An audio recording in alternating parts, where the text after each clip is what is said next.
And use that mind the best you can to create your own life. So no religion is required for that idea that our mind is creating. I have this little book from Ernest Holmes called The Magic of the Mind. It's not one that is as readily available, but it is beautiful. It's written with co-author Willis Kinnear, who was one of our ministers a long time ago. I want to read from this. He says, "We have the greatest tool there is, our mind and its process of thought." He says, man, I'm going to translate, humanity, humans have created many tangible tools with which we have mastered our physical world. But we still need to learn that thought is a tool, and we may consciously use it in any manner we see fit, constructively or destructively. Intelligence is the very foundation of all that is, yet we are so careless, so inconsiderate of the way we use it, that we bemoan what happens. Boy, he just knows how to really get right to it, doesn't he? Beneficial effects can only be ours when we learn to think with wisdom and with emotional stability. The greatest tool there is. When we think of all of the tools on this planet that humans have invented, and they are some amazing tools, and yet Ernest Holmes is saying we, right here where we are, have the greatest one there is, and it's the tool of thoughts. And we must learn to use it wisely. As a thought tool, you've heard it said, it's like planting a seed. We choose the thought. We're planting our seed in a fertile soil just the same way somebody might choose a cucumber seed and put it in the soil. Our thoughts are seeds. It's how we're using this tool called our mind, called ideas, called thoughts, called vision, called image. Remember, it's big. It's not just a thing with words. It's that bigger vision. We're using that all the time as our greatest tool, consciously or unconsciously. So we need to wake up every single day. Wake up. I don't mean get out of bed. I mean wake up, consciously understanding that I'm going to use my mind today for my highest and best good. We need to kind of police ourselves, if you will. Police our own mind. What am I thinking? What am I feeling? What am I visioning? What am I imaging? What stories am I making up in my own mind? We humans are really good at making up stories in our own minds about what we think things mean. That sometimes leads us into a destructive mode, doesn't it? We end up kind of messing up our own life or our own day sometimes because of the stories we're telling ourselves. So we want to wake up and say, I'm going to use my mind in a conscious way today that serves me so that I'm not finding myself an unconscious victim of what's going on in my life. Enough of that. You're here, so you don't want that anymore. So we need to wake up. That was another thing I mentioned last week, since I'm tying this together. I was at a workshop that it was called Wake Up, Grow Up, Clean Up, and Show Up. Waking up was the first piece. Wake up. Wake up to the consciousness that each one of us is endowed with the intelligent, creative force within us. We wake up. We grow up. When we grow up, we begin to use the tools. We don't just come to church on Sunday and say, oh yeah, I'm one with God and I've got this great tool. And then we go out of this building and forget all about it and go back to being a victim and an awful person. And we're not really growing. We're only showing up on Sunday and going, yeah, that's right, and then going back to our life and where did it go? So the growing part is, how do I apply it? How do I apply it?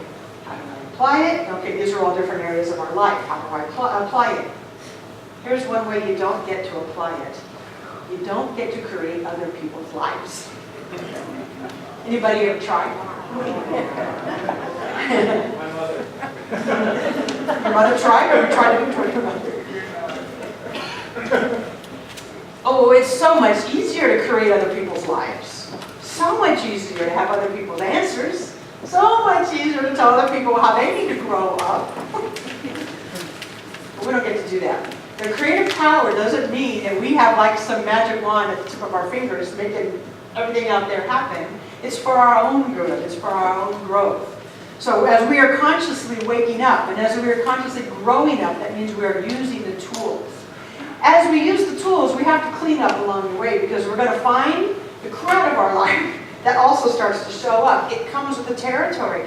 As we set ourselves on a path to grow up and to use these tools and to become more of the God self that we are, all this stuff unlike it starts to pop up. Oh my goodness, you're kidding. This is why I said we have to kind of police it a little bit. Don't worry about that. It's just part of the process. I want to be a more loving person. Well, guess what shows up? The people that I have to sit there and go, I don't know how I'm going to love you. Because we've asked. He said, I want to be more abundant financially, and all the old tapes and all the thoughts of lack and sometimes the appearance of lack shows up. It only shows up to say, oh, have you healed me? Oh, have you healed me? So don't worry about it. It's just part of the process. It's the patterns of our thinking that we want to be aware of. Because I don't agree that every single thought is creative. I believe that thought is creative, but really check out your patterns. Check out the patterns. Are my patterns mostly beneficial? My patterns mostly detrimental. All right, just be really honest with yourself. As you start to reel those patterns, you can say, oh, there's a hangover from my childhood right there. And that hangover from my childhood, I see it, I have a choice now. I can either put it right back in, hang on to it, because hey, it's easier to be a victim. It's my mom's fault. Or you can say, well, I see that hangover. Is that true for me now? Is that true for me now? Well, maybe a little bit. Do I want it to continue to be true for me? Now we are growing up. Now we are cleaning up.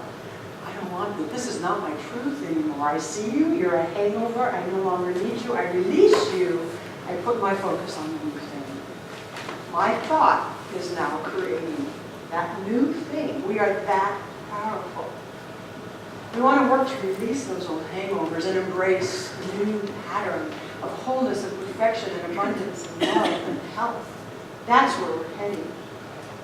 If we want to live a fulfilling life, and I don't think there's anybody in the room who said they didn't want to live a more fulfilling life, when I say the word more, please know I'm not talking about accumulation.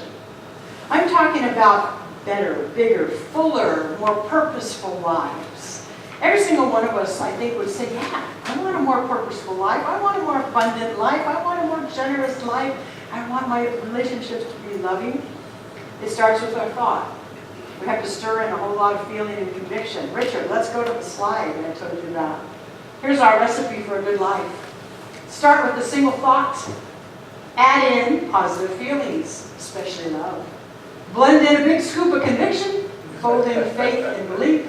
Sprinkle in patience. And then enjoy a lifetime of serving. Use this recipe again and again and again.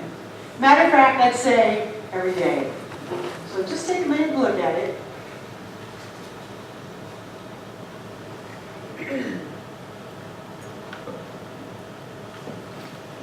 Okay, and you kind of imprint it in there, right? Just get it imprinted in there. Use it again and again and again. This is the winning recipe for us to live fuller, richer lives as the spiritual beings that we truly are.